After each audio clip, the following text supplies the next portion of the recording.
MLC ఉప ఎన్నికలో విజయం తనదే అంటున్నారు తీన్మార్ మల్లన్న. మొదటి ప్రాధాన్యత ఓట్లతోనే తాను గెలుస్తానని చెప్పారు. పట్టభద్రులకు ఇచ్చిన మాట నిలబెట్టుకుంటున్నా అంటున్న తీన్మార్ మల్లన్నతో మా ప్రతినిధి Kiran face to face. Warangal Khammam పట్టభద్రుల ఎమ్మెల్సీ ఎన్నిక కౌంటింగ్ ప్రక్రియ అయితే కొనసాగుతుంది. మొదటి రౌండ్లో కాంగ్రెస్ పార్టీ అభ్యర్థి తీన్మార్ మల్లన్న లీడ్లో ఉన్నారు. ప్రస్తుతం అయితే కౌంటింగ్ సరళకు సంబంధించి మనతో మాట్లాడుతుంది కాంగ్రెస్ పార్టీ అభ్యర్థి తీన్మార్ మల్లన్న గారు. సార్ చెప్పండి, మీరు లీడ్లో ఉన్నారుగా, ఎట్లా ఉండబోతుంది చివరి ఫలితాలు? అంటే ఇక్కడ ఒకటి ఏంటంటే పట్టభద్రుల ఎమ్మెల్సీ ఎన్నికకు సంబంధించి ప్రిఫరెన్షియల్ కౌంటింగ్ కాబట్టి, ఓటింగ్ కాబట్టి, సో ఇప్పుడు లీడింగ్ అని చెప్పలేము. ప్రస్తుతం ట్రెండ్ చూస్తుంటే మాత్రం మీరు అన్నట్టుగా కొంత 50% దగ్గరలో ఉన్నట్టుగా ఫస్ట్ ప్రియారిటీలో కనిపిస్తూ ఉంది. సో మరి అది 50% ఫస్ట్ ప్రియారిటీతో అయిపోతుంది అనే నమ్మకం ఉంది. అయిపోకపోతే సెకండ్ ప్రిఫరెన్స్తో అయిపోతుంది. అంటే మొదటి ప్రాధాన్యత ఓట్లను గెలుపు కోట ఓట్లు వచ్చే అవకాశం ఉంది కనిపిస్తుంది. అట్లా అనిపిస్తుంది. మీరు కూడా అనుకోండి అట్లా, అంటే ఇక్కడ కనిపిస్తూ ఉంది.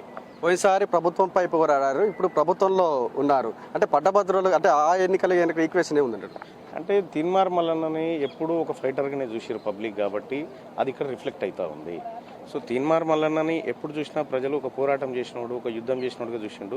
అది ఆపోజిషనా పొజిషన్ అనేది కాదు, మల్లన్న అనేటువంటి వ్యక్తి ఉండడం వల్ల మాకు మంచి జరుగుతుందని కొంత భావించినట్టు. అంటే పట్టభద్రులు ఓట్లకు సంబంధించి ఎటువంటి భరోసా ఇచ్చారు, ఎటువంటి హామీలతో ముందుకెళ్ళారు? అంటే ప్రజలకి కాంగ్రెస్ పార్టీ మేనిఫెస్టోలో ఇచ్చినటువంటి హామీలను ఖచ్చితంగా నెరవేరుస్తామనేటువంటి ఒక మాటను ప్రజలకు చెప్పడం జరిగింది. ముఖ్యంగా పట్టభద్రులకు కానీ ఉద్యోగస్తులకు కానీ చెప్పడం జరిగింది. వాళ్ళు చాలా వరకు దాన్ని విశ్వసించారు. ఖచ్చితంగా ఆ దిశగా మేము ప్రయత్నం చేస్తాం. అంటే ఉమ్మడి నల్గొండ జిల్లా అంటే ఉమ్మడి జిల్లాలకు సంబంధించి కాంగ్రెస్ పార్టీ పెద్దల మద్దతు ఏ విధంగా ఉంది మీకు అసలు? అంటే ఇక్కడ పార్టీల మద్దతు చాలా తక్కువ ఉంటుంది ఎన్నికల్లో. మనం గమనించాల్సింది ఏంటంటే పోయినసారి మీరే ఇంటర్వ్యూ చేసినారు, అప్పుడు ఎన్నికల్లో కూడా పార్టీల మద్దతు అనేది తక్కువ. ఇది ఎందుకంటే గ్రాడ్యుయేట్ ఓట్లు కాబట్టి, గ్రాడ్యుయేట్ అనేటువంటి వ్యక్తిని ఒక పార్టీ సాధారణ కార్యకర్త ఇన్ఫ్లుయెన్స్ చేసే పరిస్థితులు ఉండవు.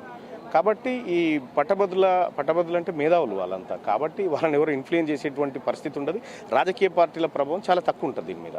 అంటే రెండో ప్రాధాన్యత ఓట్లు లెక్కింపు అనివార్యమైతే ఫలితం ఏ విధంగా ఉండబోతుంది? ఏం కాదు, ఫలితం పర్ఫెక్ట్గా ఉంది. ఫలితానికి ఏం డోకలేదు. చివరిగా చెప్పండి, మీరు గెలిస్తే పట్టభద్రులకు ఏం చేయబోతున్నారు? పట్టభద్రులకు ఇచ్చిన ప్రతి హామీ నెరవేర్చే దిశగా ముందుకు పోతాం.